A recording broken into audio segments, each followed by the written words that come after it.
മരണത്തിന്റെ ദൂതന്മാരെ കണ്ടിട്ടുണ്ടോ? കണ്ടിട്ടില്ല അല്ലേ? പക്ഷെ അവർ വന്നിട്ടുണ്ടോ?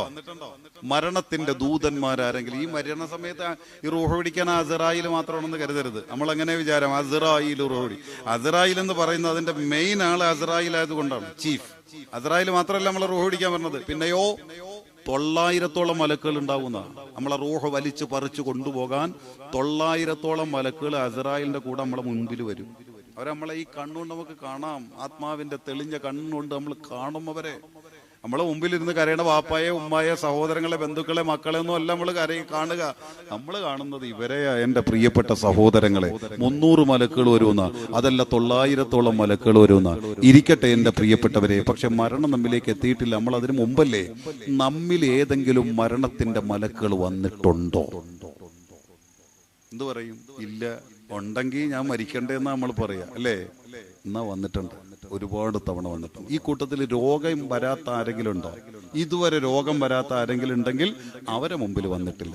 അതല്ലാതെ രോഗം ആർക്കൊക്കെ വന്നിട്ടുണ്ടോ അവരെ മുമ്പിലൊക്കെയും മരണത്തിന്റെ ദൂതൻ വന്നിട്ടുണ്ടെന്ന് നബിയുനാ റസൂലുള്ളാഹി. അബൂ റബീന്റെ വാക്കല്ല, ഇതാണ് അസ്റായിൽ നമ്മളെ സംബന്ധിച്ചുള്ള ഗൗരവം. നമ്മളെ റൂഹെടുക്കുന്നതിൽ നിന്ന് ഒരു സെക്കൻഡ് പോലും, ഒരു മൈക്രോ സെക്കൻഡ് പോലും അസ്റായിൽ അധികം തരൂല എന്ന് പറയാനുള്ള കാരണം അത്ര ഗൗരവത്തിലാ പുള്ളി.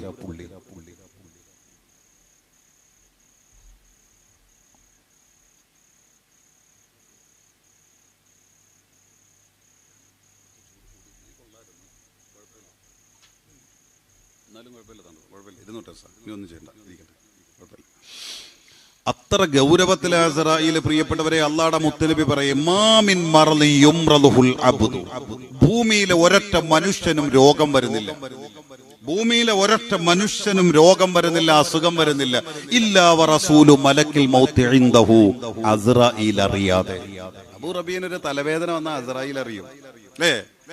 ചുമച്ചു, പ്രത്യേകിച്ച് ഉമ്മ പറഞ്ഞു, മോനെ ഹോസ്പിറ്റലിൽ പോടാ, എത്ര ദിവസമായി ഈ ചുമ തുടങ്ങിയിട്ട്, ഈ പനി തുടങ്ങിയിട്ട്, വെറും ഗുളിക കഴിച്ച് കിടക്കേണ്ട, മോനൊന്ന് ഡോക്ടറെ കാണാൻ. അതൊക്കെ അങ്ങോട്ട് മാറും, അത് വിഷയാക്കൂല നമ്മള്. പക്ഷെ അസ്റായിൽ അത് ഗൗരവത്തിലെടുക്കും. ഒരു തലവേദന വന്നാലും, ഒരു പനി വന്നാലും, ഒരു പള്ളവേദന വന്നാലും, ഊരവേദന വന്നാലും, നടുവേദന വന്നാലും അസ്റായിൽ അത് ഗൗരവത്തിലെടുക്കും. ഗൗരവത്തിലെടുത്തിട്ട് ഇല്ലാ വറസൂലു മലക്കിൽ മൗത്ത് ഇൻദഹു.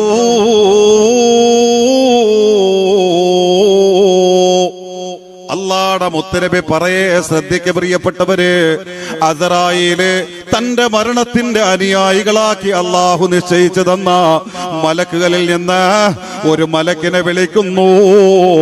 എന്നിട്ട് ആ മലക്കിന് നിർദ്ദേശം നൽകുന്നു. പോരുവഴിയിലെ കാഞ്ഞിരത്തും വടക്കതിലെ ഇന്ന വീട്ടിലെ ഇന്ന പേരുള്ള ഇന്നയാളിന്റെ മകന് തലവേദന ഉണ്ട്, ഒന്ന് പോയിട്ട് വാ. പനിയുണ്ട്, ഒന്ന് പോയിട്ട് വാ. പള്ളവേദന ഉണ്ട്, പോയിട്ട് വാ. ഊരവേദന ഉണ്ട്, പോയിട്ട് വാ. ഉറങ്ങാൻ കഴിയാത്ത വേദനയിൽ പിടയ്ക്കുന്നുണ്ട്, ഒന്ന് പോയിട്ട് വാ. എന്തിനാ? ഒരു രോഗവിവരം അന്വേഷിച്ചിട്ട് കുഴപ്പമൊന്നുമില്ല കേട്ടോ, മാറ്റിത്തരുമെന്ന് പറയാനല്ല. അപ്പണി അസ്റായിലിന്റെ മുമ്പിലില്ല, അപ്പണി പുള്ളിയുടെ കയ്യിലില്ല. എന്തിനാ ഈ പറഞ്ഞു വരുന്നത്? അവന്റെ ആ തലവേദന മരണം മണക്കുന്ന തലവേദനയാണോ എന്ന് നോക്ക്. അവളെ പള്ളവേദന മരണം മണക്കുന്ന വേദനയാണോ എന്ന് നോക്ക്. അവന്റെ ഉള്ളറയിൽ നിന്ന് പെടയുന്ന നെഞ്ചിന്റെ വെടിപ്പും വേദനയും അവന്റെ ആയുസിന്റെ അവസാനത്തെ പെടപ്പിന്റെ സമയത്താണോ എന്നൊന്ന് നോക്ക്. എന്നിട്ട് എനിക്ക് വിവരം എന്താ പറഞ്ഞു വിടും മലക്കിനെ. ആ മലക്ക് അങ്ങനെ എത്ര തവണ നമ്മളെ മുമ്പിൽ വന്നിട്ടുണ്ട്, നമ്മളെ സസൂക്ഷ്മം നിരീക്ഷിക്കും. എന്നിട്ട് പറയും, തങ്ങളെ സമയമായിട്ടില്ല കേട്ടോ, ആയുസ് ഇനിയും ബാക്കിയാണ്, ഷിഫ അല്ലാഹു നിശ്ചയിച്ചിട്ടുണ്ട്. ആയിക്കോട്ടെ, വിഷയം വിട്ടു, അസ്റായിൽ വിട്ടു. അതല്ല, ഈ പിടച്ചിൽ അവസാനം മാറാത്ത വേദനയിലായി വരുമ്പോ നമ്മളെ സംബന്ധിച്ച് വിവരം പറയും. മറ്റൊരാളെ ചിന്തിക്കണം, നമ്മളെ ചിന്തിക്ക്, അപ്പോഴല്ലേ ഉപകാരപ്പെടുക. നമ്മളെ സംബന്ധിച്ച് വിവരം പറയും, തങ്ങളെ മരണത്തിന്റെ നേരമെത്തിയിട്ടുണ്ട്, ശിഫ ഇല്ലാത്ത വേദനയാണ്, ഇനി ശമനമില്ലാത്ത അവസാനത്തെ വേദനയാണ്. എന്റെ പ്രിയപ്പെട്ട പോരുവഴിയിലെ ഉമ്മ, നിന്റെ വേദനയെ സംബന്ധിച്ച്, അവസാനത്തെ വേദനയെ സംബന്ധിച്ച് ഈ മലക്ക് ചെന്നിട്ട് അസ്റായിലിന് നിർദ്ദേശം നൽകുന്നു. എന്റെ പെങ്ങളെ വേദനയെ സംബന്ധിച്ച് അസ്റായിലിനോട് പറയുന്നു. എന്റെ സഹോദരന്റെ വേദനയെ സംബന്ധിച്ച് അസ്റായിലിനോട് പറയുന്നു. അല്ലാ അത് കേൾക്കേണ്ട താമസം ഹത്താ ഇദാ കാന ആഖിറു മർളി യുംറലുൽ അബ്ദു അതാഹു മലക്കുൽ മൗത്ത്. ആകാശ ലോകത്തെ മലക്കുകൾ പോലും ഭയന്നു പോകുന്ന തരത്തിൽ അസ്രായീൽ തന്റെ വിശ്വരൂപത്തിലൂടെ ആകാശത്ത് നിന്ന് പറക്കുന്നു. 900 മലക്കുകളുടെ അകമ്പടിയോടുകൂടി എന്റെ ഉമ്മാടെ വീട്ടിലെത്തുന്നു, എന്റെ സഹോദരന്റെ മുമ്പിലെത്തുന്നു, എന്റെ പെങ്ങളെ ഓരത്തെത്തുന്നു. എനിക്കൊരു ചെറിയ മകനുണ്ട്, എനിക്കൊരു ചെറിയ മകളുണ്ട്. ഒരു നോക്കൊന്ന് കണ്ടോട്ടെ മലക്കേ, അതിനു വേണ്ടിയെങ്കിലും ഒരു 5 മിനിറ്റ് ഒന്ന് സമയം തരുമോ? ചോദിച്ചു നോക്കും. പൊന്നുമോളെ, അസ്രായീലിൽ നിന്നൊരു നിമിഷം നീ പ്രതീക്ഷിക്കല്ല. എന്റെ യുവാവേ, നീ അലറി പിടഞ്ഞു നോക്കും. പൊന്നുമോനെ, ജീവിതം മുഴുവനും മോശമായിരുന്നു അസ്രായീലേ, അതുകൊണ്ട് ഞാനൊന്ന് തൗബ ചെയ്തോട്ടെ, ഞാനൊന്ന് റബ്ബിനോട് പൊട്ടിക്കരഞ്ഞോട്ടെ, ഞാനൊരിച്ചിരി നന്മ ചെയ്തോട്ടെ, ഞാനിച്ചിരി ദാനധർമ്മം ചെയ്തോട്ടെ, ഒരിച്ചിരി സമയം എനിക്കൊന്ന് തരുമോ? അലറിപ്പൊട്ടും. പൊന്നുമോനെ, ഇത് അബൂ റബീന്റെ വാക്കല്ല, അല്ലാഹുവിന്റെ മുത്തുനബി പഠിപ്പിച്ചതാ. പ്രിയപ്പെട്ടവര്, കരച്ചിലുകൾ വിഫലമാണ്, തേങ്ങലുകൾ വിഫലമാണ്, യാചനകൾ വിഫലമാണ്. ഒരു നിമിഷം പോലും അസ്രായീൽ അനുവദിച്ചു തരില്ല. അങ്ങനെ സാധാരണക്കാരന് അനുവദിച്ചിട്ടില്ല. അതുകൊണ്ടാണ് മരണത്തിന്റെ മുന്നറിയിപ്പുകളെ 1400 സംവത്സരങ്ങൾക്ക് മുമ്പ് അല്ലാഹുവിന്റെ മുത്തുനബി കാർക്കശ്യത്തോടെ ലോകത്തെ പഠിപ്പിച്ചതെങ്കിൽ, എന്റെ പ്രിയപ്പെട്ട യുവാവേ, ഇനിയും നിനക്ക് ചിന്തിക്കാൻ നേരമായിട്ടില്ല. ഓർത്തു നോക്ക്, നിന്റെ പ്രായം പോലും ഇല്ലാത്ത പാവപ്പെട്ട പിഞ്ചുമക്കളുടെ ചേതനയേറ്റ ശരീരം പോലും പരിശുദ്ധമായ മയ്യത്തങ്കര പള്ളിയുടെ മെഹ്റാബിന്റെ ഓരത്ത് വെള്ള പുതച്ചു കൊണ്ടുവെച്ചുകൊണ്ട് ഇറങ്ങലിച്ച നെഞ്ചുപൊട്ടുന്ന വേദനയോടെ മയ്യത്ത് നിസ്കരിച്ചിട്ട് അവസാനം പിടിമണ്ണ് വാരി കുഴിയിലേക്ക് വെച്ച പൊന്നുകുട്ടിയുടെ ശരീരത്തിലേക്ക് മിൻഹാ ഖലഖനാകും വഫീഹാ നുഈദുകും വമിൻഹാ നുഖ്രിജുകും താറതൻ നുഖ്റാ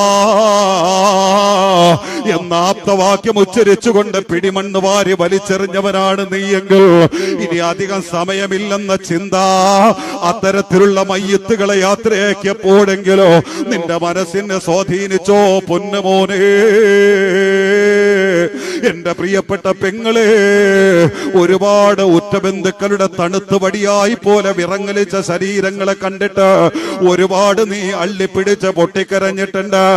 നാളെ ഇതുപോലെ ഞാനും മരിക്കുമല്ലോ അല്ലാ, എന്റെ അരുമ മക്കളും എന്റെ ഓരത്ത് വന്ന് എന്റെ ശരീരത്തെ കെട്ടിപ്പിടിച്ചിട്ട് ഒന്ന് മോളേന്ന് വിളിക്കണേ ഉമ്മ, ഒന്ന് മോനേന്ന് വിളിക്കണേ ഉമ്മ.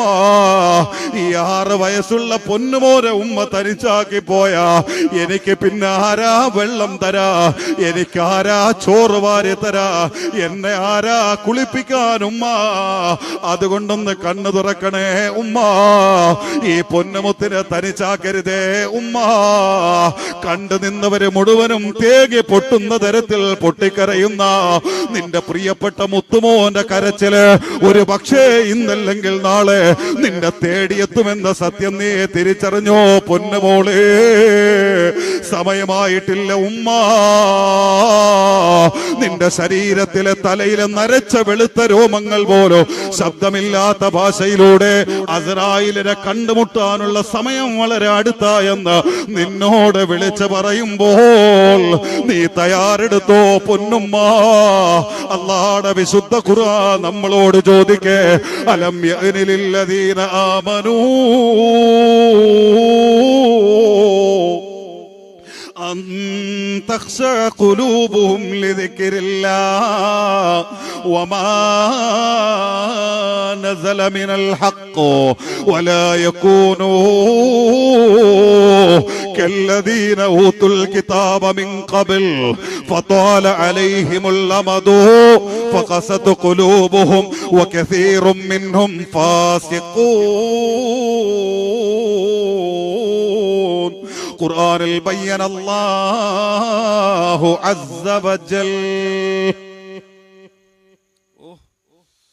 ഈമാനോടെ മരിക്കാനുള്ള സൗഭാഗ്യം അല്ലാഹു നൽകുമാറാകട്ടെ. എന്റെ പ്രിയപ്പെട്ട സഹോദരങ്ങളെ, അടിക്കടി രോഗമുണ്ടോ? മരണം അടുത്തെത്തിന്ന് കരുതിക്കോ. അടിക്കടി രോഗമുണ്ടോ? മാറി മാറി വരുന്ന വേദനകളുണ്ടോ? ഉറപ്പിച്ചോ, മരണം അടുത്തെത്തിയിട്ടുണ്ട്, മരണം അടുത്തെത്തിയിട്ടുണ്ട്. ഇതൊന്നും എന്റെ വാക്കല്ല, ഹബീബ് മുഹമ്മദ് റസൂലുള്ളാഹി. ഇബ്രാഹിം നബി അലൈഹിസ്സലാമ ഒരിക്കൽ അസ്രായിലിനോട് ചോദിച്ചു, അസ്രായിലെ സംഭവം റൂഹ് പിടിക്കുക എന്നുള്ള പണി ഒരു ഇങ്ങോട്ട് ശ്രദ്ധിക്കും, പല കളികളുണ്ടാവും, നിങ്ങൾ ഇങ്ങോട്ട് ശ്രദ്ധിക്കുക, അള്ളാഹുടെ ദീന് പറയുന്നിടത്ത് ശ്രദ്ധിക്കുക.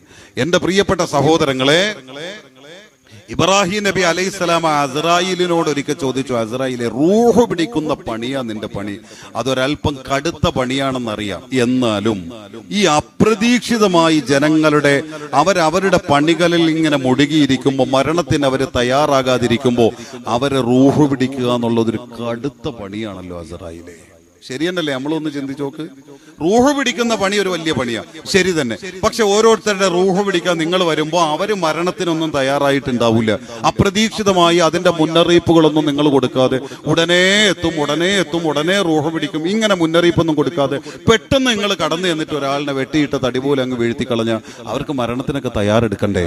അതിന്റെ മുന്നറിയിപ്പുകൾ കൊടുക്കണ്ടേ? നിങ്ങൾ ചെയ്യുന്നത് ക്രൂരതയല്ലേ? ഇബ്രാഹിം നബി ചോദിച്ചതാ. ശരി തന്നെയല്ലേ ചോദ്യം? പ്രിയപ്പെട്ടവരെ, നമ്മൾ ആലോചിച്ച് നോക്ക്. പെട്ടെന്ന് നടന്നു പോകുന്ന ആളിന് പെട്ടെന്ന് നെഞ്ചുവേദന വരുന്നു, അവിടെ ഇരിക്കുന്നു, രണ്ടുപേര് തടയി കൊടുക്കുന്നു, പെട്ടെന്ന് ഹോസ്പിറ്റലിലേക്ക് കൊണ്ടുപോകുന്നു, വഴിവക്കിൽ വെച്ച് മരിക്കുന്നു. അപ്രതീക്ഷിതമാണ് അല്ലേ?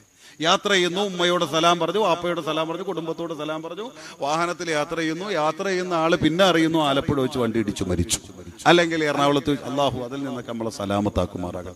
ഇങ്ങനെ ഒരുപാട് വാർത്തകൾ നമ്മളിങ്ങനെ കേൾക്കല്ലേ. കുളിക്കാൻ പോയി, അവരങ്ങനെ കുളിച്ചുകൊണ്ടിരുന്നു, പെട്ടെന്ന് മലവെള്ളപ്പാച്ചിൽ വന്നു, അവരങ്ങ് മരിച്ചു. ഇങ്ങനെ അപ്പൊ മരണത്തിന് ഒരാൾ തയ്യാറെടുക്കുന്നതിന് മുമ്പ് അതിന്റെ മുന്നറിയിപ്പുകളൊന്നും കൊടുക്കാതെയല്ലേ നിങ്ങൾ റൂഹ് പിടിക്കണേ എന്നാ ഇബ്രാഹിം നബി ചോദിക്കണം. അപ്പൊ ആ പണി ഇത്തിരി പോയില്ലേ, ക്രൂരത അല്ലേ എന്ന് ചോദിച്ചു. അതിന് അസ്രായിൽ പറഞ്ഞ മറുപടി എന്താണെന്നറിയോ പ്രിയപ്പെട്ടവരെ? ആലോചിച്ചോക്ക്. തങ്ങളെ, അള്ളാഹുവാണ് ഞാൻ ഒരുപാട് മുന്നറിയിപ്പുകൾ മരിക്കുന്നതിന് മുമ്പ് എല്ലാവർക്കും കൊടുക്കുന്നുണ്ട്. വല്ലാഹി റുസുലുൻ കസീർ. ആണയിട്ട് പറയേ, അള്ളാഹുവാണ് ഒരുപാട് മുന്നറിയിപ്പുകൾ കൊടുത്തതിന് ശേഷം അവരെ റൂഹെടുക്കുക. ഇബ്രാഹിം നബി ചോദിച്ചു, ആണോ? മരണത്തിന് മുമ്പ് മുന്നറിയിപ്പ് കൊടുക്കുന്നുണ്ടോ? അതേ കേട്ടോ എന്റെ പ്രിയപ്പെട്ട സഹോദരങ്ങളെ, ആ മുന്നറിയിപ്പ് നമ്മളിൽ ഉണ്ടോന്ന് നോക്കോ. ഉണ്ടെങ്കിൽ മരണം ഇനി വലിയ താമസമില്ല എന്ന് ഉറപ്പിച്ചോ. തങ്ങളെ, അള്ളാഹുവാണ് ഒരുപാട് മുന്നറിയിപ്പുകൾ കൊടുത്തിട്ടാ ഓരോ മനുഷ്യന്റെ റൂഹെടുക്കുന്നത്. കാരണം എനിക്കറിയാം ഈ റൂഹെടുക്കുന്നതിന്റെ പണി വലുതാന്ന്. അതുകൊണ്ട് തന്നെ മരിക്കാൻ ഒരു തയ്യാറെടുപ്പിന്റെ സാവകാശത്തിന്റെ മുന്നറിയിപ്പുകളൊക്കെ കൊടുക്കും. പക്ഷെ ഈ മനുഷ്യന്മാർ അതൊന്നും മനസ്സിലാക്കുന്നില്ലെങ്കിൽ പിന്നെ ഞാൻ എന്ത് ചെയ്യാനാ? എന്നെ കുറ്റം പറഞ്ഞിട്ട് കാര്യമില്ല. ആണോ? എങ്കിൽ എന്താ നീ കൊടുക്കുന്ന മുന്നറിയിപ്പുകൾ എന്നായി ചോദ്യം. അപ്പൊ മുന്നറിയിപ്പുകൾ വിവരിച്ചേരേ. എന്താ മുന്നറിയിപ്പ്? മിനൽ അറാദ് വൽ അംറാദ്.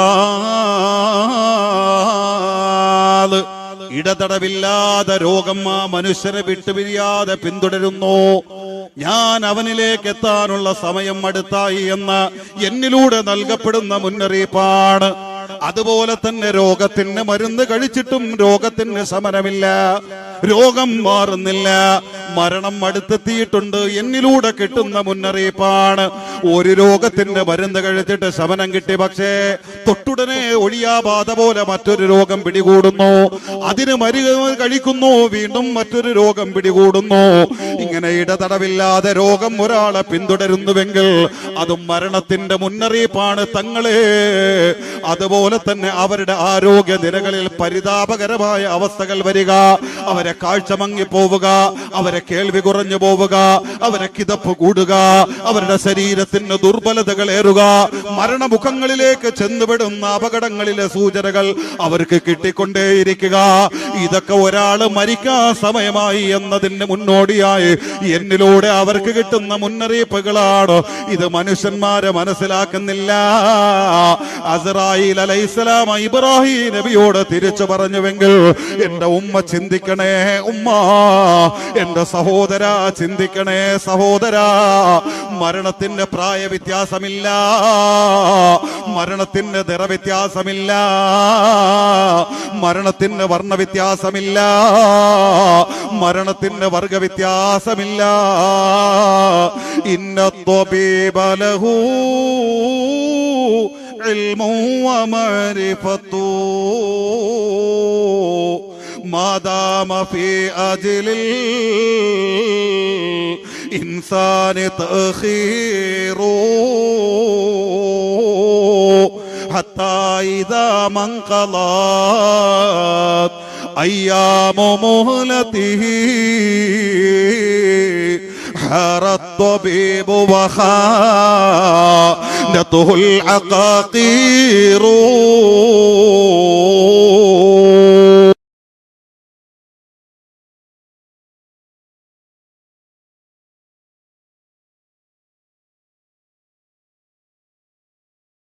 ഡോക്ടറെ ചതിക്കുമെന്ന് വലിയ വലിയ കവികൾ പഠിപ്പിക്കേണ്ട പ്രിയപ്പെട്ട സഹോദരങ്ങളെ, അള്ളാഹു ഈമാനോടെ മരിക്കാനുള്ള സൗഭാഗ്യം നൽകുമാറാകട്ടെ.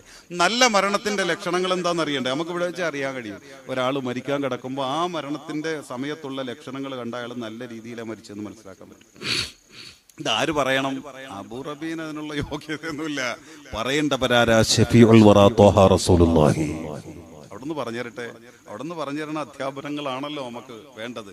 അവിടുന്ന് പറഞ്ഞുതരും. ദേ കേട്ടോ എൻ്റെ പ്രിയപ്പെട്ട സഹോദരങ്ങളെ, അവിടുന്ന് പഠിപ്പിക്കുക. സൽമാനുൽ ഫാരിസി ഞങ്ങൾ പറയേ, ഞങ്ങളൊരു വലിയ ടീം അള്ളാഹുടെ മുത്തുനബിയുടെ മുമ്പിലിരുന്ന് ദീന് കേൾക്കുമ്പോൾ അള്ളാഹുടെ മുത്തുനബി പറയേ, ഇർഖബുൽ മയ്യിത ഇൻദ മൗതിഹി സലാസ്. ഒരാൾ മരിക്കുമ്പോൾ ഒന്ന് ശ്രദ്ധിച്ചു നോക്ക്. ഞാൻ പറയുന്ന 3 അടയാളങ്ങൾ ആ മരണമുഖത്ത് അയാളുടെ ശരീരത്തിൽ പ്രകടമാകുന്നുണ്ടോ എന്ന് ശ്രദ്ധിക്കണേ സൽമാൻ. മുത്തുനബി പറയാം. അതൊരു വല്ലാത്ത വിവരമാണല്ലോ. സ്വഹാബത്ത് കേൾക്കാൻ കൊതിച്ചു. കാരണം ഒരാളിൽ പ്രകടമാകുന്ന അടയാളങ്ങൾ, ഞാൻ പറയുന്ന 3 അടയാളങ്ങൾ അയാളിലുണ്ടോ എന്ന് നോക്കാനാ മുത്തുനബി പറയുന്നത്. അപ്പോൾ ഒന്ന് ശ്രദ്ധിക്കാലോ എന്നുള്ള തരത്തിൽ, അല്ലെങ്കിൽ അവർ ശ്രദ്ധിക്കും. സ്വഹാബത്ത് മുത്തുനബിയെ തന്നെ ഇങ്ങനെ വീക്ഷിക്കുമ്പോൾ നബി തങ്ങൾ പറയേ, എന്താ പറയണത്? നല്ലതുപോലെ മരിക്കണമല്ലോ നമുക്കും, അല്ലേ? നമുക്ക് നല്ല മരണത്തിന്റെ ലക്ഷണങ്ങളായി തോന്നുന്ന പല കാര്യങ്ങളുണ്ട്. ഒന്ന് നമ്മൾ പറയും സുജൂദിൽ കിടന്നിരിക്കുക, നല്ല ലക്ഷണം തന്നെ. ചിരിച്ചു മരിക്കുക, നല്ല ലക്ഷണം തന്നെ ഒക്കെ നമ്മൾ പറയും. അതേപോലെയുള്ള അള്ളാഹുടെ മുത്തുനബി പഠിപ്പിക്കുന്ന 1-2 അടയാളങ്ങൾ ശ്രദ്ധിച്ചോ. എന്നിട്ട് ഇതൊക്കെ റബ്ബിനോട് ചോദിച്ചോ, ഈ അടയാളങ്ങൾ ഞാനും മരിക്കുമ്പോൾ എന്നിലും തരണേ തമ്പുരാനേന്ന്. കാരണം മുത്തുനബി പറഞ്ഞല്ലേ, നല്ല മരണത്തിന്റെ ലക്ഷണങ്ങളാക്കി നബി പഠിപ്പിച്ചത്. നേരെ തിരിച്ചും പറഞ്ഞിട്ടുണ്ട്. അത് വരാതിരിക്കാനും റബ്ബിനോട് ദുആ ചെയ്യണം. അവിടെ നിന്ന് പറഞ്ഞു, ഇൻ റസഹത് ജബീനുഹു, മരിക്കാൻ കിടക്കുന്നവന്റെ നെറ്റി വിയർക്കുന്നുണ്ടോ എന്ന് നോക്കണേ സൽമാൻ. മരിക്കാൻ കിടക്കുന്നവന്റെ നെറ്റി വിയർക്കുന്നുണ്ടോന്ന്. ശരീരം വിയർക്കുന്നുണ്ടോ വിയർക്കുന്നില്ലേ എന്നല്ല, നമ്മൾ അങ്ങനെ പറയാറുണ്ട്, അല്ലേ? അറ്റാക്ക് വന്നിട്ട് ഞാൻ ഹോസ്പിറ്റലിൽ കൊണ്ടുപോയത്. അങ്ങനെ കൊണ്ടുപോകുമ്പോൾ ശരീരത്തിൽ നിന്ന് എത്ര തുടച്ചിട്ടും മാറാത്ത തരത്തിൽ പൊട്ടി ഒഴുകിയിരുന്ന വിയർപ്പ്. എത്ര ആളുകൾ പറയും അത് ശരീരത്തിന്റെ വിയർപ്പ്. വിയർക്കട്ടെ, വിയർക്കാതിരിക്കട്ടെ, അതൊന്നുമല്ല. അങ്ങനെയുള്ള പെട്ടെന്നുള്ള മരണങ്ങളിൽ നിന്ന് അള്ളാഹു നമ്മെ സലാമത്താക്കുമാറാകട്ടെ. അപ്പൊ ആ വിയർപ്പല്ല, പിന്നെയോ നെറ്റി വിയർക്കുക. മരിക്കാൻ കിടക്കുന്നവന്റെ നെറ്റി വിയർക്കുന്നുണ്ടോ എന്ന് ശ്രദ്ധിക്കണം. അങ്ങനെ പലരെയും പറയാറുണ്ടല്ലോ, മരിക്കാൻ സമയത്ത് നെറ്റി ഇങ്ങനെ വിയർത്ത് കുമിളകളായി ഒഴുകിയിരുന്നു, അല്ലെങ്കിൽ കുമിളന്റെ പൊട്ടുകളായി ഇങ്ങനെ നെറ്റിത്തടത്തിൽ നിറഞ്ഞു നിൽക്കുകയായിരുന്നു എന്ന് പറയാറുണ്ടല്ലോ. അള്ളാഹുടെ മുത്തുനബി പറയേ, ഇൻ റസഹത് ജബീനുഹു, മരിക്കാൻ കിടക്കുന്നവന്റെ നെറ്റി വിയർക്കുന്നുണ്ടോ എന്ന് ശ്രദ്ധിക്കണേ സൽമാൻ. 1 തീർന്നില്ല, 3 അടയാളം വേണം. 2 വദറഫത് ഐനാ,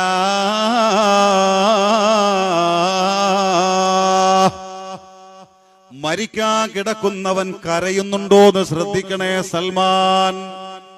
അപ്പൊ ചിരിച്ചു മരിക്കല് മാത്രല്ല, നല്ലൊരു കരച്ചിൽ ഒരാൾ കരയണേ. എങ്ങനെ പെടച്ചിട്ടും വിളിച്ചിട്ടും അല്ല, അത് വേറെ പറയും. അങ്ങനല്ലാത്ത സമാധാനത്തോടെയുള്ള തൗബയുടെ കുറ്റബോധത്തിന്റെ സങ്കടമൊഴുകുന്ന ശാന്തമായ കരച്ചിൽ.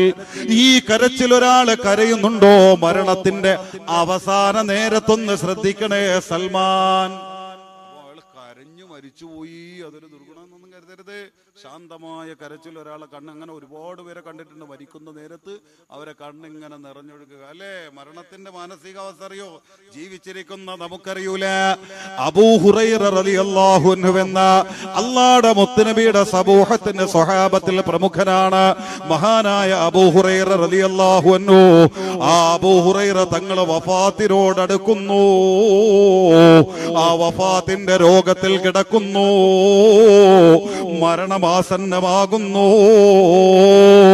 തന്റെ സമകാലികരും സമശീർഷരും അദ്ദേഹത്തെ കാണാ കടന്നു ചെല്ലുന്നു. അബൂ ഹുറൈറ തങ്ങളുടെ ഓരത്തവരൊക്കെ ചെന്ന് നോക്കുമ്പോ ഈ വലിയ മഹാൻ കരയുന്നു. അബൂ ഹുറൈറ റളിയല്ലാഹു അൻഹുവിന്റെ കണ്ണ് നിറഞ്ഞൊഴുകുന്നു. ഉടനെ അവരെ മഹാനരെ സമാധാനിപ്പിച്ചു. അല്ലാഹുവിന്റെ മുത്തുനബിയോട് ഏറ്റവും ഒട്ടി നിന്നവരല്ലേ നിങ്ങൾ, പിന്നെ നിങ്ങൾ എന്തിനാ കരയുന്നു എന്ന തരത്തിൽ എല്ലാവരും അബൂ ഹുറൈറ തങ്ങളെ സമാധാനപ്പെടുത്തുമ്പോ മരിക്കുന്ന നേരത്തുള്ള മാനസികാവസ്ഥ കൂടി ചിന്തിക്ക് പ്രിയപ്പെട്ടവര്. അബൂ ഹുറൈറ റളിയല്ലാഹു അൻഹു ആ കൂടി വന്ന പ്രിയപ്പെട്ടവരോട് വിളിച്ചു പറഞ്ഞു, അല്ല സഹോദരങ്ങളെ, അബൂ ഹുറൈറ കരയാനുള്ള കാരണം എന്തെന്നറിയുമോ? വല്ലാഹി ലാ ബകീ ഹസനൻ അലദ് ദുനിയാ. അബൂ ഹുറൈറാക്കിന് ദുനിയാവ് കാണാൻ പറ്റൂലല്ലോ, ദുനിയാവിന്റെ അനുഭൂതികളും വിഭവങ്ങളും ഇനി രുചിക്കാൻ കഴിയൂലല്ലോ എന്നോർത്തുകൊണ്ടല്ല അബൂ ഹുറൈറ കരയുന്നത്. വലാ ജസഅൻ മിൻ ഫിറാഖികും, നിങ്ങളെയൊക്കെ വിട്ടുപിരിയണമല്ലോ എന്നോർത്തിട്ടുമല്ല അബൂ ഹുറൈറ കരയുന്നത്. പിന്നെന്തേ അബൂ ഹുറൈറ ഈ അവസാന നേരത്ത് കരയുന്നതെന്നറിയുമോ? എല്ലാവരും മരിക്കുന്ന നേരത്ത് വരുന്ന ചിന്തയാ ചിന്തിക്ക. അബൂ ഹുറൈറ തങ്ങൾ വിളിച്ചു പറയേ, പിന്നെ എന്തേ ഞാൻ കരയാനുള്ള കാരണം എന്നറിയുമോ? വലാകിൻ അന്തളിറു ഇഹ്ദൽ ബുസ്റതൈനി മിർ റബ്ബി. ഇപ്പോ ഈ നേരത്ത് അബൂ ഹുറൈറയെ സംബന്ധിച്ച് ആകാശ ലോകത്ത് മലക്കുകൾക്കിടയിൽ വലിയ ചർച്ച നടക്കുന്നുണ്ട്. ഏത് നേരത്തും അർശിന്റെ അടിവാരത്ത് അല്ലാഹുവിന്റെ മലക്കുകൾക്ക് അല്ലാഹു ഒരു മെമ്പർഷിപ്പ് നൽകുന്നുണ്ട്, ഒരു ടിക്കറ്റ്.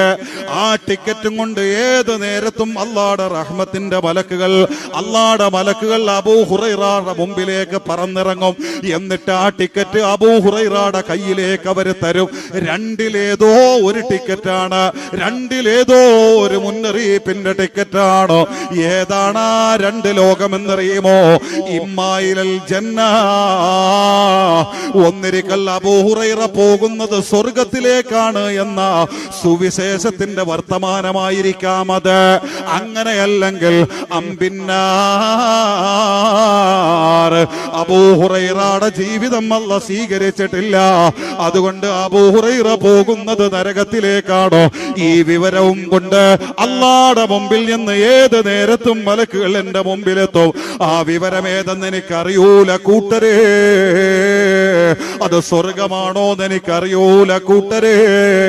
അതല്ല നരകത്തെ കുറിച്ചുള്ള വിവരമാണോ എനിക്ക് കിട്ടുകയെന്ന് എനിക്കറിയൂല കൂട്ടരേ.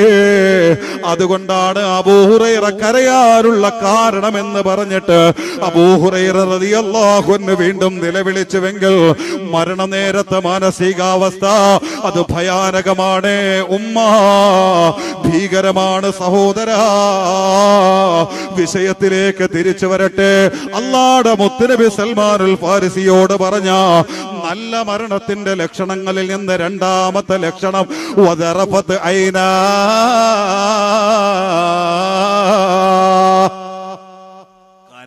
കരയുക, കരഞ്ഞു മരിക്കുക. അപ്പൊ ഒന്ന് നെറ്റി വീർക്കുക, രണ്ട് കരയുക, മൂന്ന് വന്തസറത്ത് മൻഖിറാ, മരണത്തിന്റെ അവസാന നേരമെത്തുമ്പോ മൂക്കിന്റെ ദ്വാരങ്ങൾ വിടരുക. സാധാരണക്കപ്പുറം ഒരു വലിയ ആർത്തി പിടിച്ചവന്റെ അടയാളം പോലെ, വലിയൊരു സന്തോഷത്തിന്റെ ആധിക്യം നിറഞ്ഞവന്റെ അടയാളം പോലെ മരണത്തിന്റെ അവസാന നേരമെത്തുമ്പോ മൂക്കിന്റെ ദ്വാരങ്ങൾ വിടരുക, സാധാരണക്കപ്പുറം വിടരുക.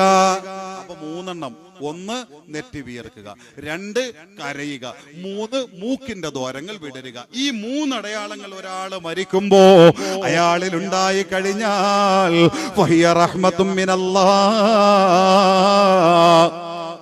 ഖദ് നസലത് ബിഹി. സൽമാനെ, പ്രതീക്ഷയ്ക്ക് വകയുണ്ട് സൽമാൻ. അല്ലാഹുവിന്റെ റഹ്മത്തിലാണ് അയാള്. അല്ലാഹുവിന്റെ റഹ്മത്ത് അയാളിൽ ഇറങ്ങിയിരിക്കുകയാണ്. സ്വർഗം അയാൾ ആസ്വദിക്കുകയാണ്. മരണത്തിന്റെ വേദന അയാൾക്ക് ലഘൂകരിക്കപ്പെടുകയാണോ? അല്ലാഹുവിന്റെ റഹ്മത്തിലേക്ക് അയാൾ വീണിരിക്കുകയാണോ? അല്ലാഹുവിന്റെ റഹ്മത്ത് കൊണ്ട് അല്ലാഹു അയാളെ പൊതിഞ്ഞിരിക്കുകയാണോ? നല്ല മരണമാണ് അയാൾക്ക് കിട്ടിയിരിക്കുന്നതെന്ന് നമുക്ക് മനസ്സിലാക്കാമെന്ന് കള്ളം പറയാത്ത നാവ് കൊണ്ട് നബി മുഹമ്മദ് മുസ്തഫ സല്ലല്ലാഹു അലൈഹി വസല്ലമ തങ്ങളെ വിളിച്ചു പറയുമ്പോ ഇങ്ങനെ ഒരു മരണം വേണ്ടേ ഉമ്മ, ഇങ്ങനെ ഒരു മരണം വേണ്ടേ സഹോദരാ? ഇനിയും കേൾക്കണോ? അല്ലാഹുവിന്റെ മുത്തുനബി വീണ്ടും പറയേ, വഇൻ ഖത്ത ഖതീതൽ ബകറിൽ മഖ്നൂഖ്, മരണത്തിന്റെ നേരമെത്തുമ്പോ ഒരാള് കഴുത മുക്രയിടുന്നത് പോലെ അലറുകയാണെങ്കിൽ, വലിയ മന്ദഹാസത്തിന്റെ മുരൾച്ച മുരളുകയാണെങ്കിൽ കഴുത മുക്കറയിടുന്നത് പോലെ അറബ് ശാലയിലെ മാടിന്റെ കണ്ടനാളത്തിലേക്ക് മൂർച്ചയുള്ള കത്തി വെച്ച് മുറിച്ചു തള്ളുമ്പോ ഏത് പ്രകാരം അത് മുരളുമോ, ഏത് പ്രകാരം അത് അലറുമോ, അതേപോലെ മരിക്കാൻ കിടക്കുന്നവൻ അലറുകയാണെങ്കിൽ അതുപോലെ തന്നെ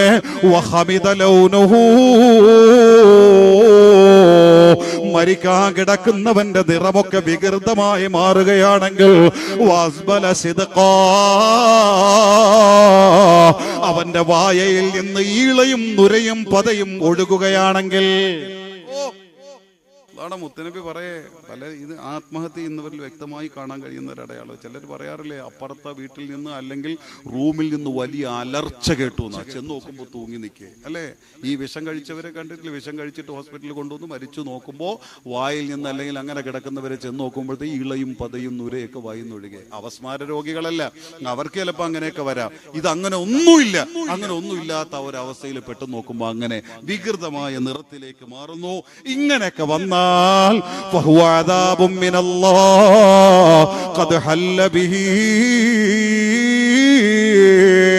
അല്ലാഹുവിന്റെ അദാബ് അയാളിൽ ഇറങ്ങിയിരിക്കെ മരണത്തിന്റെ ഭീകരമായ വേദന അയാളെ തിന്നെ എന്ന് വിലയിരുത്താമെന്ന് നബിയുനാ വഹബീബുനാ റസൂലുള്ളാഹി.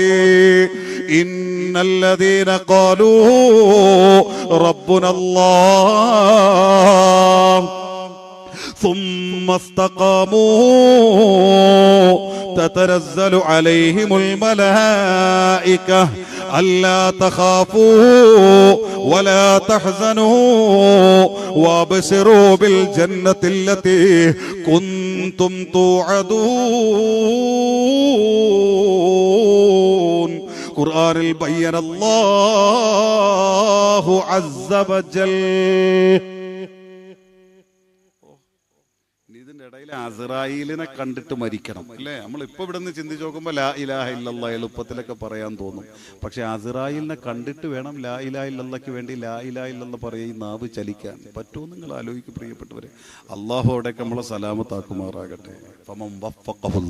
അള്ളാഹുടെ തൗഫീക്ക് കിട്ടണം, അതിനുവേണ്ടി റബ്ബിനോട് തേടണം. ജീവിതത്തെ നന്നാക്കാതെ ഒരു രക്ഷയില്ല എൻ്റെ പ്രിയപ്പെട്ട സഹോദരങ്ങളെ. കാരണം അസ്റായീൽ പറഞ്ഞ കോലം എങ്ങനെയെന്നറിയോ? അതേ കേട്ടോ, വിശദീകരിക്കാൻ എനിക്ക് അധികം നേരമില്ല. അസ്റായീൽ വരുന്ന കോല ഇബ്രാഹിം നബി ചോദിച്ചു ഒരിക്കൽ അസ്റായീലിനോട്, അസ്റായീലെ പാപികളുടെ റൂഹ് പിടിക്കാൻ വരുന്ന കോല എങ്ങനെയാണോ? അവിശ്വാസികളുടെയും തെമ്മാടികളുടെയും അക്രമികളുടെയും റൂഹ് പിടിക്കാൻ നീ വരുന്ന കോലുണ്ടല്ലോ, ആ കോലം ഒന്ന് കാണിച്ചു തരാൻ പറഞ്ഞു. അസ്റായീൽ പറഞ്ഞു, ലാ തുതീഖു ദാലിക, തങ്ങളെ ചോദിക്കരുത്, ഞാനത് കാണിച്ചു തരൂല, നിങ്ങൾക്ക് കണ്ടിക്കാൻ കഴിയില്ല, നിങ്ങൾക്കത് കണ്ടിക്കാൻ കഴിയില്ല. മരണം ഉണ്ടല്ലോ, എന്തല്ലെങ്കിൽ നാളെ നമ്മളെ തേടി എത്തുമല്ലോ. നാളെ തന്നെ ആവോ അതേ ഇന്നാണോ എന്നറിയില്ല. അബൂ റബീനെ ഈ മജ്ലിസിൽ കൊണ്ടുവന്നത് വഅദ് പറയാനെന്ന എൻ്റെ വിചാരം. ഉസ്താദ് വിളിച്ചത് വഅദ് പറയിപ്പിക്കാനാ. അള്ളാഹുടെ തീരുമാനം മറ്റൊന്നാണോ എന്ന് എനിക്ക് അറിയില്ല പ്രിയപ്പെട്ടത്. നിങ്ങളും അങ്ങനെ തന്നെ, നിങ്ങളെ വഅദ് കേൾക്കാനാണ് നിങ്ങളെ ഉദ്ദേശം. പക്ഷെ അള്ളാഹുടെ ഉദ്ദേശം ഇവിടെ വെച്ച് മരിപ്പിക്കാനാണെന്ന് ആർക്കറിയാം? ഒക്കെ ലക്ഷ്യങ്ങളൊക്കെ അള്ളാഹ്ക്കേ അറിയൂ എൻ്റെ പ്രിയപ്പെട്ടവരെ. അള്ളാഹു എവിടെ വെച്ച് മരിച്ചാലും ഈമാനോടെ മരിപ്പിക്കുമാറാകട്ടെ. അസ്റായീൽ വരുന്ന കോലം കാണണോ? ഇബ്രാഹിം നബിയോട് പറയേ, ലാ തുതീഖു ദാലിക, തങ്ങളെ നിങ്ങളത് കണ്ടിക്കില്ല, അതുകൊണ്ട് ചോദിക്കരുത്, ഞാനത് കാണിച്ചു തരൂല. ഇബ്രാഹിം നബി പറഞ്ഞ്, കാണിക്കടോ അസ്റായീലേ. ഇതാരാ ഇബ്രാഹിം നബി? സ്വന്തം മകന്റെ കണ്ടനാളത്തിൽ കത്തിവെച്ച് മുറിക്കാൻ പറഞ്ഞിട്ട് പോലും ഇടറാതെ പതറാതെ തെറിക്കാതെ നിന്ന ആ ചഞ്ചല കരുത്തിന്റെ ഉടമ അല്ലേ. നിമ്രൂദിന്റെ തീക്കുണ്ടാരത്തിലേക്ക് വലിച്ചെറിയപ്പെടാൻ നേരെത്തി അമ്പിലിങ്ങനെ കൊളുത്തി വെച്ചിരിക്കെ ഏത് നിമിഷവും വില്ലിൽ നിന്ന് തൊടുത്തു വിടും.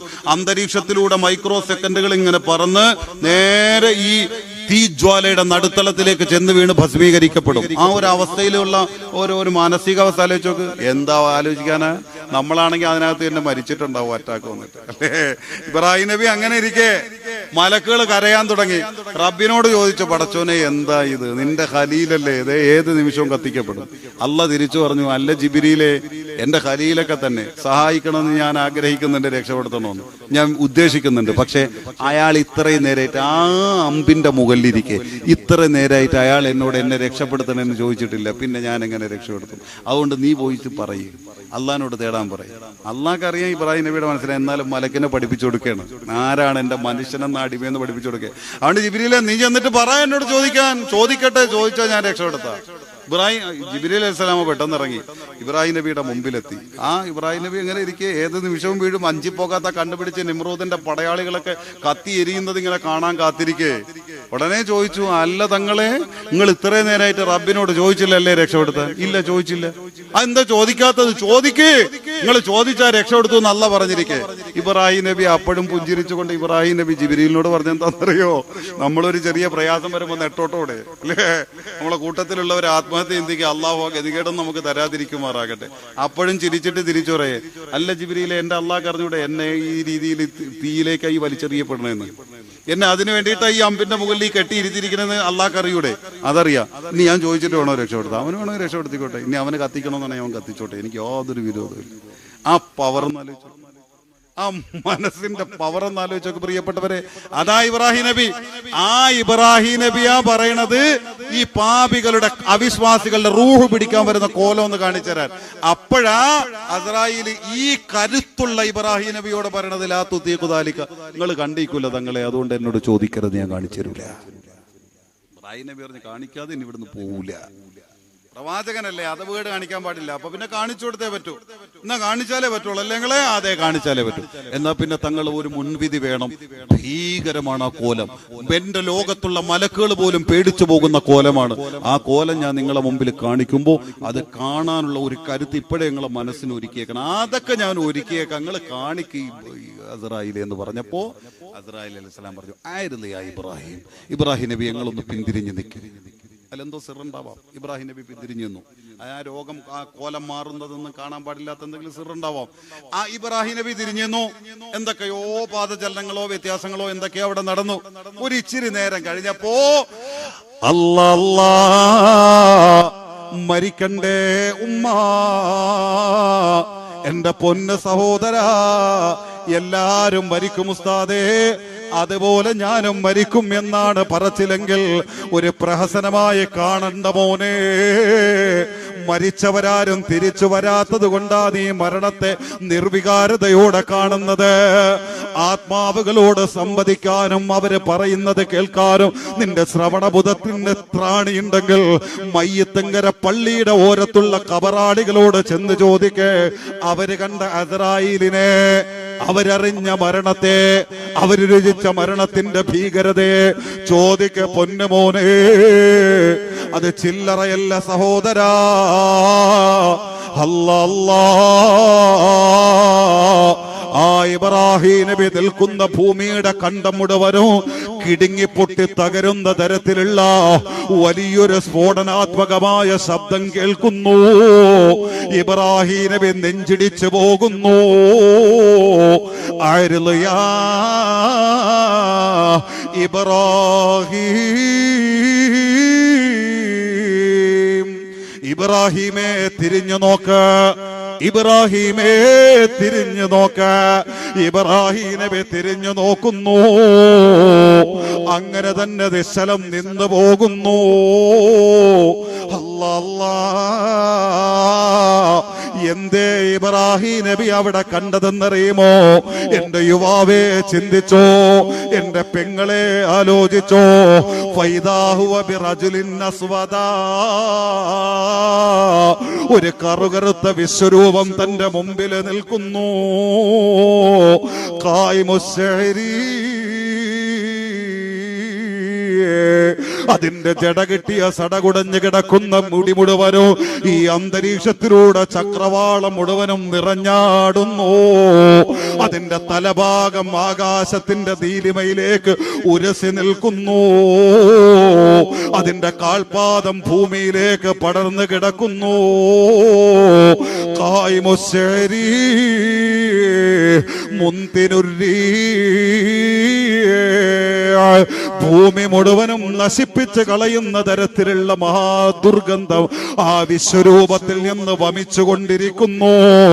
അസ്വദുസിയാബ്, ആ കറുപ്പിന്റെ പോലും വല്ലാത്ത ശക്തി കൂട്ടുന്ന തരത്തിലുള്ള വല്ലാത്ത കറുപ്പിന്റെ കരിമ്പടം ആ വിശ്വരൂപം ധരിച്ചിരിക്കുന്നു. യഖ്റുജു മിൻ ഫീഹി വമനാഖിരിഹി വമസാമിഇഹി ലഹ്ബുന്നാർ. അതിന്റെ വായ തുറന്നപ്പോ അതിന്റെ വായയിൽ കൂടി, അതിന്റെ മൂക്കിൽ കൂടി, അതിന്റെ ശ്രവണപുടങ്ങളിൽ കൂടി ഈ ഭൂമി മുഴുവനും ഭസ്മീകരിക്കപ്പെടുന്ന തരത്തിലുള്ള വലിയ തീജ്വാലകൾ വമിച്ചുകൊണ്ടിരിക്കുന്നു. അല്ലാ, അധിക നേരം ആ ഭയാനക രൂപത്തെ കണ്ടു നിൽക്കാൻ ഈ കരുകരുത്തിന്റെ പ്രതീകമായ ഇബ്രാഹിം നബിക്ക് കഴിഞ്ഞില്ല. ഉമ്മ കഴിഞ്ഞില്ല സഹോദരാ. ഫൗസിയ അലാ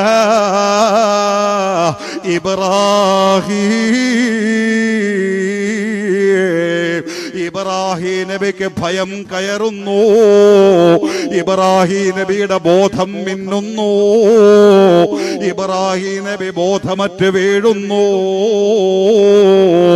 അസ്രായേൽ പഴയ രൂപത്തിലേക്ക് പെട്ടെന്ന് മാറുന്നു. എന്നിട്ട് ഇബ്രാഹിം നബിയെ തട്ടി വിളിക്കുന്നു. തങ്ങളോട് പറഞ്ഞില്ലേ തങ്ങളെ ആ ഭയാനകമായ രൂപം അങ്ങ് കണ്ടു നിൽക്കൂല എന്ന് ഞാൻ ആദ്യമേ അങ്ങയോട് പറഞ്ഞതല്ലേ?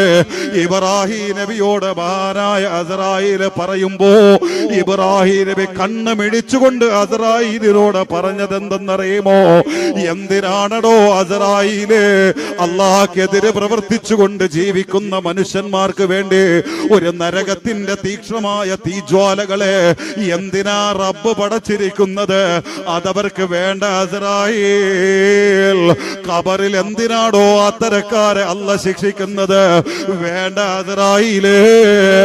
അല്ലാഹുവിനെതിരെ തെമ്മാടിത്തരം പ്രവർത്തിക്കുന്നവരെ ശിക്ഷിക്കാനും വേദനിപ്പിക്കാനും ഭയപ്പെടുത്താനും ഒരു നരകം വേണ്ട, ഒരു ഖബർ വേണ്ട. നിന്റെ ഈ വിശ്വരൂപം മാത്രം മതിയടോ. അത് ഒരു വട്ടമൊന്ന് കണ്ടാൽ അത് തന്നെ മതി അവര് ചെയ്ത പാപങ്ങൾക്കുള്ള ശിക്ഷ അവരനുഭവിച്ച് തീർക്കാൻ, അവര് ഭയന്ന് വിറക്കാൻ, അവര് തകർന്നുടയാൻ. നിന്റെ ഈ വിശ്വരൂപം തന്നെ മതിയടോ എന്ന അനുഭവം മഹാനായ ഇബ്രാഹിം നബി വിവരിക്കുമ്പോ എന്റെ മയ്യത്തുങ്കരയിലെ ഉമ്മ അപൂർവപേരധികം വിവരിക്കാൻ നേരമില്ല. ചോദിക്കട്ടെ ഉമ്മ, ഈ രൂപത്തിലെങ്ങാനും അസ്രായേൽ എന്റെ ഉമ്മാടെ മുമ്പിൽ വന്ന ലാ ഇലാഹ ഇല്ലല്ലാഹിന്റെ നാവ് ചലിക്കുമോ ഉമ്മ? എന്റെ പ്രിയപ്പെട്ട സഹോദരാ, ചെയ്തു കൂട്ടിയ അതിക്രമങ്ങളെ വെച്ചുകൊണ്ടൊന്ന് പറ. നിന്റെ വ്യക്തി ജീവിതത്തിന്റെ മോശത്തരങ്ങളെ വെച്ചുകൊണ്ട് പറ.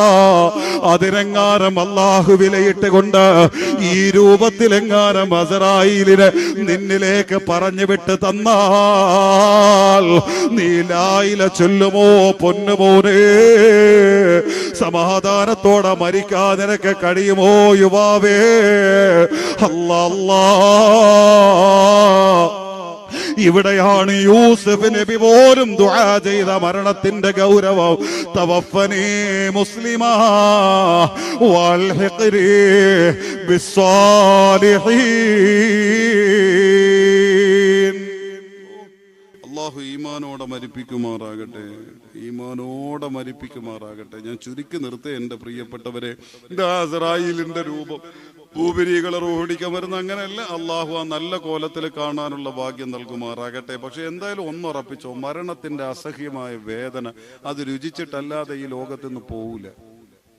അത് ചെറിയ വേദന എന്നല്ല, നമ്മൾ വിചാരിക്കണ ചില്ലറ വേദന അല്ല. 300 വാൾ ഒരുമിച്ച് വിട്ട് ഒരേ സ്ഥലത്ത് ഒരുപോലെ ഒരേ നേരം വെട്ടുമ്പോൾ എങ്ങനെ അതേപോലെ ഇഞ്ചിഞ്ചാക്കി വേദനിക്കപ്പെടുന്ന ഭയാനകം. അതിനപ്പുറം പഠിപ്പിച്ചത് വലിയ കരിമ്പടത്തിലേക്ക് ആ കരിമ്പടത്തെ കൊണ്ടുവന്നിട്ട് വലിയ മുള്ളിലേക്ക് ഇട്ടിട്ട് അതിനെ വലിച്ചു പറിച്ചു കൊണ്ടുപോകുമ്പോൾ ഏത് പ്രകാരം അത് ഉരഞ്ഞു പൊട്ടി തകർന്ന് വലിച്ചെറിയപ്പെടുമോ ഇതേപോലെ ശരീരത്തിൽ നിന്ന് ആത്മാവ് പറിച്ചെറിഞ്ഞെടുക്കപ്പെടുന്ന ഭയാനകമായ അവസ്ഥ. എങ്ങനെ റൂഹ് പിടിക്കുക? ഇവിടെന്നാ റൂഹ് വരിക കേട്ടോ, ഇവിടെന്നാ റൂഹ് വരിക. ഇവിടെ നിന്ന് ഇങ്ങനെ റൂഹ് വരും. നമ്മളെ റൂഹല്ലേ ഈ ശരീരം മുഴുവനും. ഈ റൂഹ് ശരീരത്തിൽ എവിടെ നഷ്ടപ്പെടുമോ അവിടെ മരിക്കും. അതിനാ നമ്മൾ എന്താ പറയുക? അതിനെ ഒരു കാരണം ഒരു പേര് പറയുമല്ലോ, എന്ത് സ്തംഭിച്ചു പോയി അല്ലേ, വേറെ പറയൂലോ, സ്ട്രോക്ക് വന്നിട്ട് തന്നെ ഒരു പേര് പറയില്ലേ, സ്തംഭിച്ചു പോയി. പിന്നെ വേറെ എന്തോ ഒരു പച്ച മലയാളം പറയാം നമ്മളെ ഉമ്മമാര് സഹോദരങ്ങൾക്ക് ഉപയോഗിക്കുന്നത്, തളർന്നു പോയി അല്ലേ. എന്താ പറയാ, അവിടെ നിന്ന് റൂഹ പോയതാ, ആ സ്ഥലത്ത് നിന്ന് റൂഹ മാറിയതാ, ആ സ്ഥലം മരിച്ചു. അപ്പൊ നമ്മളെ ശരീരം മുഴുവനും റൂഹുള്ളത് കൊണ്ടാണ് നമ്മൾ ഈ ചലിക്കണത്, നമ്മളെ കാലിന്റെ വിരള് ചലിക്കണത്, കൈ ചലിക്കണത്, കണ്ണ് കാണുന്നത് ഒക്കെ ഈ റൂഹ എടുക്കണണ്ട. ഇത് എവിടെ നിന്ന് മാറോ അവിടെ തീർന്നു, നിശ്ചലായോ, സ്തംഭിച്ചു എന്നോ തളർന്നു എന്നോ എന്തോണോ അതിന് പേര് പറയാം. ഈ റൂഹിനെ ഊരണത് ഇവിടെ നിന്നാണ്. അസ്രായിൽ ഇവിടെ നിന്നൊരു പിടി എങ്ങനെ പിടിക്കാം, ഇവിടെ നിന്ന് ഇങ്ങനെ പിടിക്കുമ്പോൾ നമ്മുടെ കാൽപാദത്തിന്റെ തള്ളവിരൽ ഉണ്ടല്ലോ, പെരുവിരൽ, അവിടെ മുതൽ റൂഹ് താഴേക്ക് ഇറങ്ങും. ആദ്യം നമ്മുടെ ശരീരത്തിൽ നിന്ന് മരിക്കണത് നമ്മുടെ കാലിന്റെ പെരുവിരളാണ്.